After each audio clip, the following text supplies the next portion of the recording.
ना नवरात्रि नव दिवस रे देवींकर केउ केउ नौ रूप को पूजा करा जाए।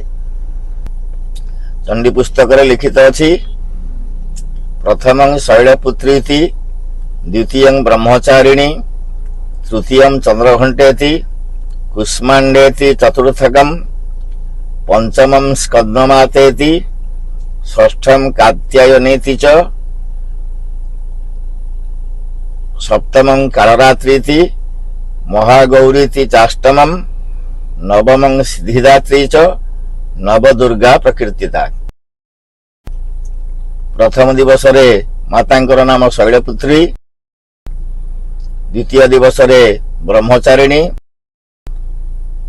तृतीय दिवस रे चंद्रघंटा, चतुर्थ दिवस रे कुष्मांडा,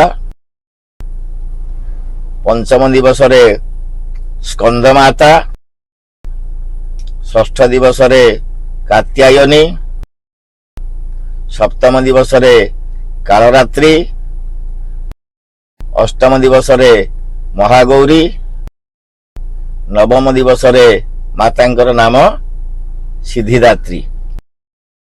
एहिपरि मांकर नौ रूप को आराधना करी कामना